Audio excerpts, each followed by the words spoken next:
히브리서는 하나님의 아들 예수 그리스도의 우월성에 관한 말씀입니다. 왜 하나님의 아들 예수 그리스도의 우월성에 관한 말씀을 주셔야만 했는지, 야고보서는 가장 먼저 쓰여졌다고 했습니다. 베드로 전서 후서가 쓰여지는 그 어간에 히브리서도 같이 쓰여졌습니다. 그런데 히브리서의 배경은 바로 예수님을 믿었다가 다시 유대교로 돌아가려는 유대 그리스도인들에게 주시는 말씀입니다. 왜냐하면 62년부터 66년입니다. 이때 분명히 설명드렸듯 반네로 정석 그리고 민족주의가 등장해서 유대교로 돌아오라, 우리 민족적으로 봉기해서 이제 로마로부터 우리 독립하자는 그런 민족주의 정신이 고조되어질 때 이 율법을 완성하신 예수 그리스도의 그 우월하신 탁월하신 그분의 신분, 그리고 그분의 이루신 사역을 정확히 설명하면서 이 우월하신 완성하신 그 복음 앞에 우리가 이제 불완전한 그 유대교로 돌아갈 때가 아님을, 그래서 배교하는 그들에게, 배교하는 자들이 늘어나고 있는 그때 배교가 아니라 참된 믿음을 견뎌내며 지켜내고 아무리 유혹하더라도 결국 이 바른 믿음, 참된 진리의 믿음 가운데 서 있을 수 있도록 주셨던 말씀이 히브리서 말씀입니다. 히브리서의 이름은 프로스 헤브라이우스입니다. 라틴어로 보시면 복자 바울 사도가 히브리인에게 보내는 편지라고도 그렇게 라틴어로 쓰이기도 하고, 그냥 히브리인들에게 보내는 편지라는 라틴어로 보기도 합니다. 바울 사도가 쓰셨는지 안 쓰셨는지 정확하지는 않기 때문입니다. 그런데 바울 사도가 쓰셨건 누가 쓰셨건 그거에 대한 기록자에 대한 여러 설이 있지만 결국 모르고 이상입니다. 그렇지만 어휘나 문체를 보면 헬라어와 성경에 아주 뛰어난 2세대 그리스도인으로 봅니다. 그리고 디모데를 알고 있습니다. 13장 23절에 보면 디모데를 알고 있고, 그리고 수신자들이 알고 있는 그런 유대 그리스도인이라고 보시면 되겠습니다. 그래서 기록자분은 정확히 알지 못하는 여러 설들이 있기 때문에 바울설, 누가설, 로마의 클레멘트설, 아볼로설, 바나바설, 스데반의 제자설, 전도사 빌립설, 브리스가설 모른다는 것입니다.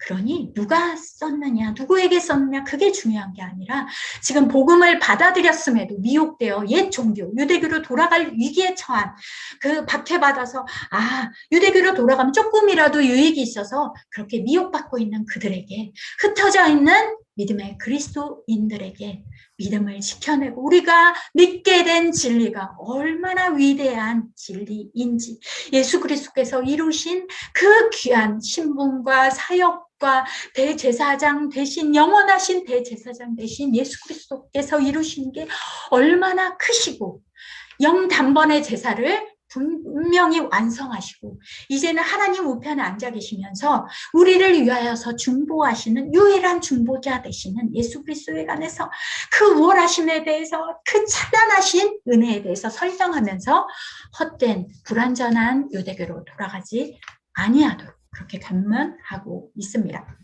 그래서 유대 율법자의 자들이 계속적으로 박해하고 있는 상황이었습니다. 반로마 정서, 레도의 그 네로의 반유대 정책 때문에 이제 어려움에 있었고, 그리고 독립을 향한 민족주의가 고취되어지는, 그래서 계속적으로 박해를 받고 있고 유혹받고 있는 때였습니다. 그리고 로마 반란에 동참하라고 로마 반란을 준비하고 있는 이때 유혹받고 있는 이 시대였습니다. 그래서 결국 배교의 위험에 처해 있습니다. 그래도 여기에는 제사제도의 중단에 대한 말씀이 없습니다. 유대 전쟁에 대한 언급도 정확히 나와 있지 않습니다. 그렇다면 유대 전쟁이 시작되어지는 66년 이전에 기록되어진 것입니다. 제사제도가 없어지게 된 건 70년 디도 장군에 의해서 예루살렘이 멸망된 때가 70년이기 때문에 70년 이전임을 알 수 있습니다.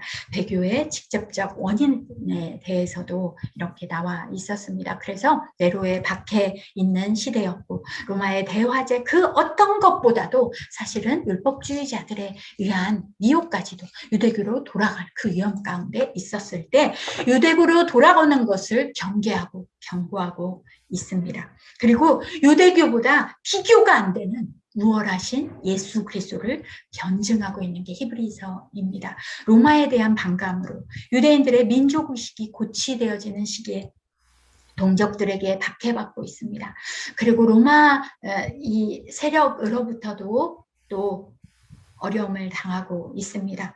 유혹도 받고 있습니다. 그런데 너무도 위대한 진리의 말씀으로 우리는 바른 믿음, 진리의 말씀으로 우리는 바른 믿음을 가졌기 때문에 끝까지 바른 믿음을 굳게 견디어내도록 그렇게 말씀을 주시고 계신 것입니다. 첫 절과 끝절을 보시면 옛적에 선지자들을 통하여 여러 부분, 여러 모양으로 조상들에게 말씀하셨던 하나님, 이제는 마지막에 아들이신 예수 그리스도를 통하여서 말씀하셨다고 합니다. 그렇다면 선지자들에게 계시를 통하여서 처음 언약 맺었던 율법으로 레위기 언약으로 돌아가라고 그렇게 외치셨던 선지자들의 외침을 무시했던 그들, 그런데 이제는 마지막 계시자로 오신 아들 예수 그리스도, 그분이 말씀하시는 그 마지막 계시에 우리가 얼마나 귀 기울여야 되는지를 말씀하고 계십니다. 그리고 무엇보다도 예수님께서 다 완성하셨고 이들이 믿고 있는 천사를 숭배하고 있는데, 왜냐하면 율법을 주셨던 모세, 유대교를 처음 시작하게 된 모세, 그리고 율법의 기본인 그 언약을 주셨던 게 바로 천사들을 통해서 중보되어졌다고 그렇게 생각하기 때문에 천사를 숭배하고 율법을 최고로 여기고 모세가 최고라고 하고, 그리고 대제사장, 레위 계통의 대제사장을 최고로 여기는, 그것들보다 다 뛰어나신 신분적으로나 사역적으로나 비교가 안 되어지시는 예수 그리스도를 견증하면서 그분의 마지막 계시, 그리고 우리를 위해 중보하시는 그 진리의 근원 되시고 생명의 근원 되어지시는 예수 그리스도를 믿는 믿음을 지켜내도록 권면하고 있습니다. 전체 보기를 보시면 2장까지는 하나님의 아들의 우월하심, 그리고 10장까지는 그리스도의 사역의 완전하심, 그리고 11장부터 13장은 그리스도인의 믿음 생활을 권면하고 있습니다. 저희 이것을 잘 보시면 세 부분으로 나눠지는데요. 먼저는 하나님의 신분의 우월하심을 말씀하고 계십니다.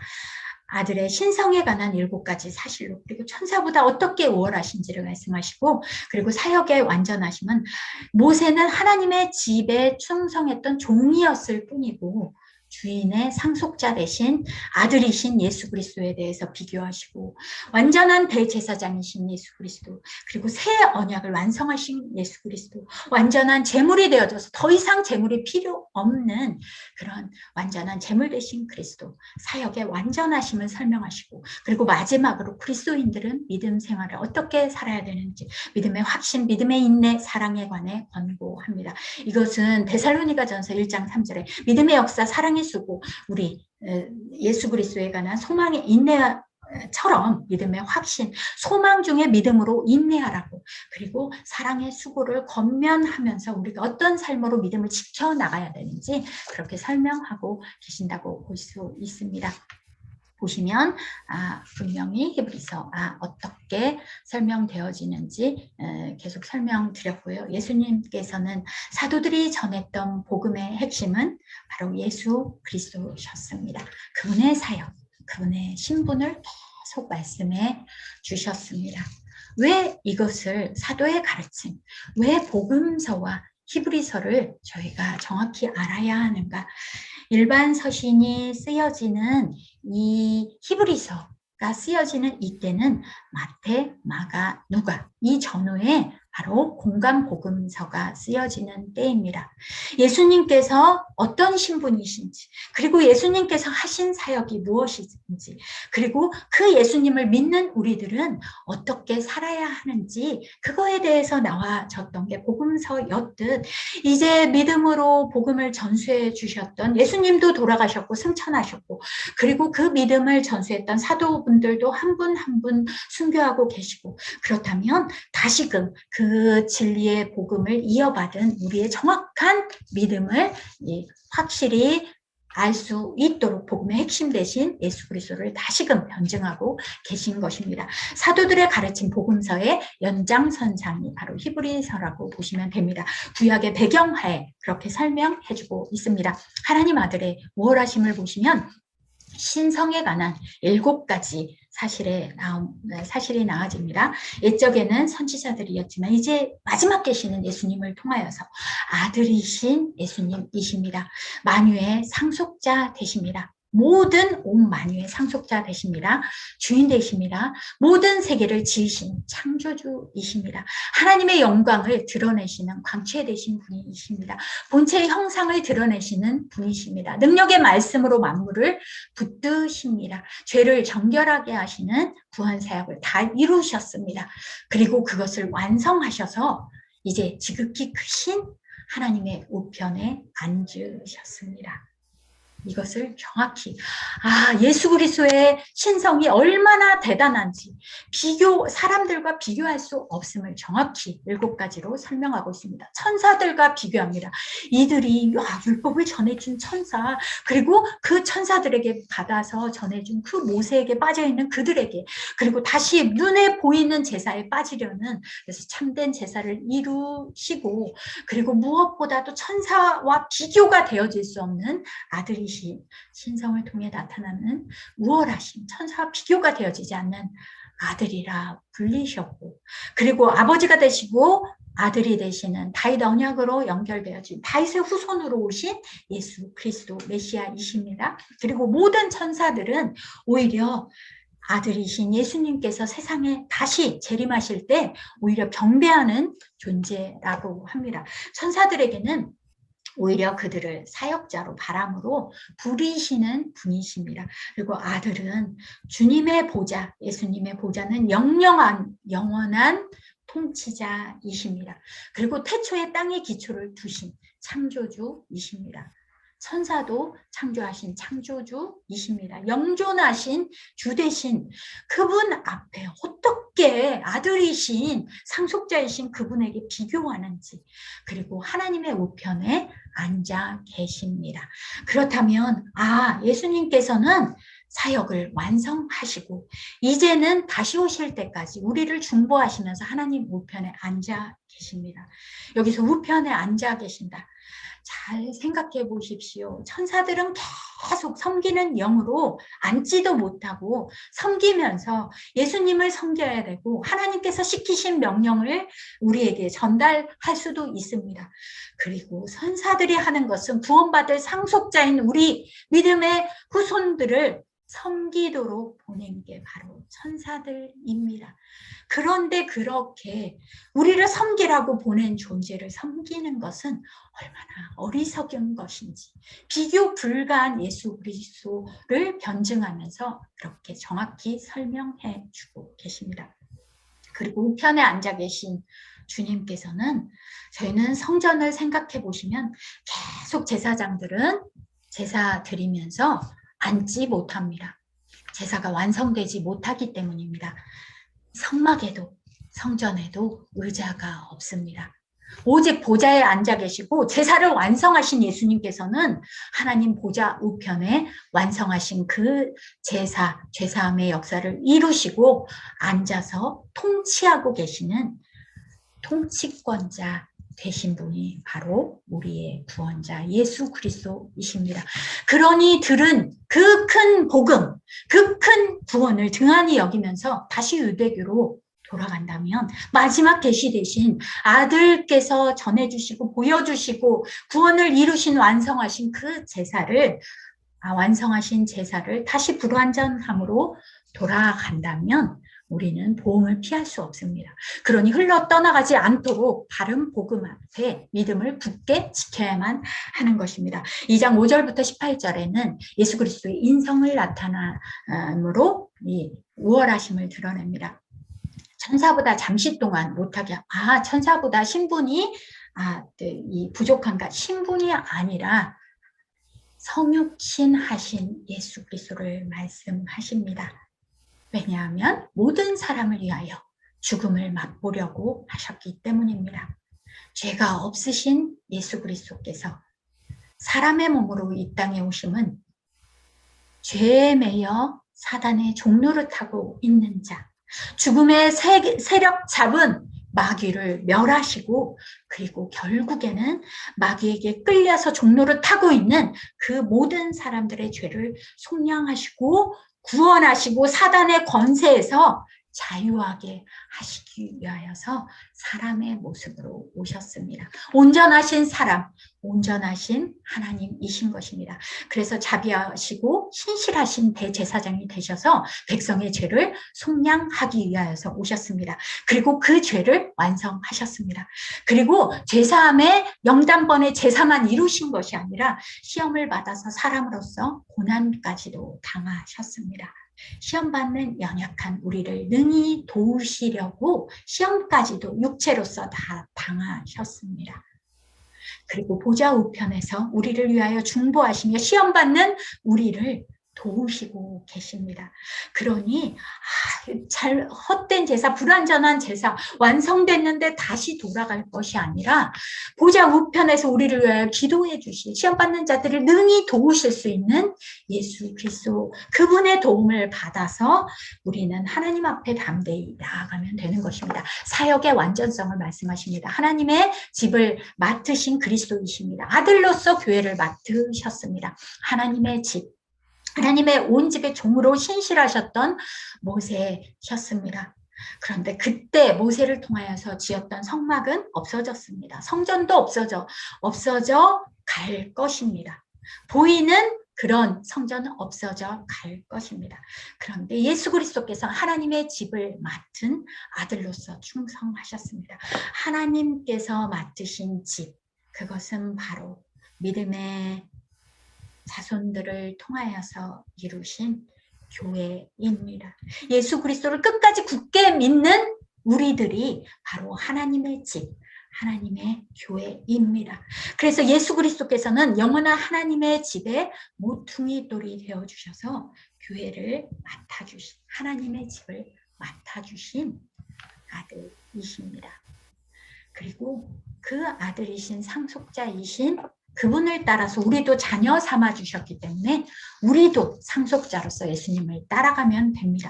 그런데 완고한 마음에 위험에 빠지지 말라고, 성령께서 이르신 바와 같이 광야에서 분명히 말씀을 들었는데도 마음을 완고하게 해서 결국에는 약속의 땅에 들어가지 못한 그런 선조들을 생각하면서 마음을 완고하게 하지 말라고 그렇게 경고하고 있습니다.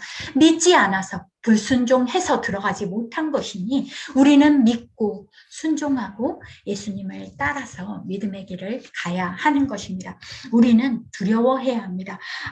듣기만 하고 믿음과 결부시키지 않는다면 그거야말로 그 약속의 땅이 마치 안식인 듯 여호수아가 그렇게 소개했지만 결국에는 나중에 다윗 왕께서도 안식에 관해서 말씀하셨고 결국에는 참된 안식은 예수 그리스도께서 주시기 때문에 믿음으로 안식에 들어가는 자는 듣는 자가 믿음으로 결부되어서 믿음으로 끝까지 순종하는 자리에 갈 때 우리는 주님께서 주시는 안식에 들어가게 됩니다. 그래서 그 주님께서 주시는 안식에 들어가기를 우리는 힘쓰면서 예수 그리스도와 함께 안식에 참여하는 자가 되어야 합니다. 처음 믿었을 때 확신한 것을 견고히 붙잡아야만 하고 믿음의 지식으로서만이 아니라 행함으로 주님을 따라가야 하는 것입니다. 완전한 대제사장이신 예수 그리스도입니다. 하늘의 성소에 올라가셨습니다. 땅에 있는 성소는 제사장들이 계속 제사 드리지만 그들이 과연 완전한 제사장인지 아니었습니다. 우리에게는 대제사장들보다 더 크신 분, 큰 대제사장이 계십니다. 바로 하늘 성소로 올라가신 예수 그리스도이십니다. 하나님의 아들 예수이십니다. 그분을 믿는 도리를 굳게 잡으면서 견뎌야 합니다. 우리의 연약함을 동정하시면서 믿음을 먼저 믿음의 삶을 사셨고 시험을 받으셨고 견뎌내셨고 영광을 받으셨고 그래서 그분의 길을 따라가야 되는 그래서 담대히 하나님 앞에 나가야 함을 말씀하십니다. 대제사장마다 사랑 가운데 택한 자였습니다. 사람을 위해서 속지 않은 제사를 드렸습니다. 그런데 먼저 자기 자신을 위하여 제사 드렸습니다. 자신도 죄가 있는 연약한 자이기 때문입니다. 그런데 예수님께서는 죄가 없으신 하나님의 아들이시고 하나님이십니다. 그렇다면 자신을 위하여 제사 드려야 하는 대제사장하고 제사 드릴 자신의 죄를 위하여 제사 드릴 필요가 없으신 예수님과는 비교할 필요가 없습니다. 그래서 순종하는 모든 자에게 영원한 구원의 근원 되시는 예수 그리스도이십니다. 그리고 하나님께서 말씀하셨던 멜기세덱의 반차를 따른 대제사장이라고 말씀하십니다. 이것은 시편 110편 1절에 나와져 있습니다. 그래서 미성숙으로 불순종하고 그렇게 이 안식에 들어가지 못하는 그런 자들이 아니라 타락에 빠질 것이 아니라 성숙으로 나아가야 함을 그저 머리로만 알고 도의 초보에만 빠져 있는 것이 아니라 완전한 대로 나아가는 성숙 믿음의 장성한 분량으로 자라가고 하나님의 말씀을 경험하고 그래서 바른 믿음 가운데 서도록 그래서 뒤로 물러가서 유대교로 갈 것이 아니라 더 믿음이 자라가고 성숙되어지기를 말씀하고 계십니다. 그렇게 뒤로 돌아가면 타락한 자들은 결국 새롭게 되어 회개할 수 없을 수 있다고 그렇게 두려운 말씀을 주십니다. 그래서 계속 성숙해 가도록 부지런함을 내어서 약속들을 기업으로 받는 그런 믿음의 선진들을 따라가기를 본받아 가라고 말씀해 주십니다. 아까 시편 110편 1절 멜기세덱의 반차를 따르는 멜기세덱의 계열을 따르는 말씀이 나옵니다. 영원한 하나님의 제사장, 영원한 의의 왕이고 살렘 왕이고 그리고 평화의 왕이었던 그 멜기세덱 그리고 지극히 높으신 하나님의 대제사장이라고 하였던 멜기세덱의 계열을 따른 제사장이 바로 예수님이십니다. 예수님께서는 시편 110편 4절에 하나님께서 맹세해 주신 분이십니다. 뭐라고 말씀이 나와 있냐면 여호와는 맹세하고 변하지 아니하시리라 이르시기를 너는 멜기세덱의 서열을 따라 영원한 제사장이라고 맹세해 주셨습니다. 죄가 없으신 그 예수 그리스도께서는 하늘보다 높이 되신 하늘 성소로 올라가시고 자신의 몸을 제물로 드리신 단번에 영원한 제사를 이루신 분이십니다. 왜냐하면 맹세의 말씀까지 시편 110편 4절에서 분명히 하나님께서 맹세까지 해주셨습니다. 언약의 말씀뿐만이 아니라 율법에서 주신 제사장 플러스 맹세로 멜기세덱의 후손으로 오실 예수 그리스도이시기 때문에 레위 지파하고는 비교가 되어지지 않음을 설명해 주십니다. 그리고 새 언약을 세우신 그리스도이십니다. 더 좋은 약속, 더 좋은 언약의 중보자이십니다. 왜냐하면 하나님 우편에 앉아 계시기 때문입니다. 그래서 새 언약은 예레미야 31장 31절부터 34절까지 쭉 나오면서 새 언약을 이루실 거라는 그것을 이루신 분이 예수 그리스도이시고 옛 언약을 완성하신 분이시고 그러니 새 언약을 맺어주신 그 예수 그리스도께서 이제는 율법을 완성하셨으니 우리는 이제 율법을 살아내는 그 삶으로 나아가야 되지 뒤로 돌이켜서 침륜에 빠질 것이 아닙니다. 그래서 새 언약을 세우신 그리스도 그리고 율법은 죄를 깨닫게 할 뿐입니다. 로마서 7장 7절에 분명히 나와 있습니다. 율법은 죄를 깨닫게 할 뿐이라고. 그러니 진단만 할 뿐 고칠 능력이 없는 게 바로 율법이었습니다. 그래서 그 율법을 완성하신 예수 그리스도를 믿고 불의를 긍휼히 여기고 죄를 다시 기억지 아니하도록 인도하시는 그 새 언약의 예수 그리스도를 믿고 유대교로 돌아가지 말라는 것입니다. 완전한 제물이 되셨음을 말씀하십니다. 왜? 이 세상의 성막, 세상의 성소가 아니라 하늘 성소, 하나님께서 임재하시고 다스리시는 하늘 성소에 들어가신 예수 그리스도이십니다. 그래서 사람을, 짐승이 사람의 죄를 없이 할 수 없잖아요. 무슨 죄를 지었는지도 짐승은 알지 못하듯 피를 뿌리고 그 무엇이 중요한 것이 아니라 죄사함을 완성하신 완전한 제물 되신 예수 그리스도, 자신의 피로 영원한 속죄를 단번에 이루시고 하늘 성소에 들어가신 예수 그리스도이심을 알게 계속 선포하시는 것입니다.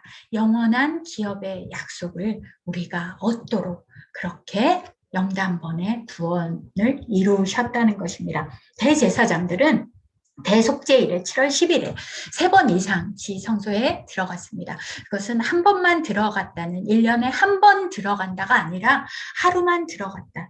그런데 1년에 한 번 들어가잖아요. 대속죄일도 1년에 한 번 들어가잖아요. 유효기간이 최대 1년입니다.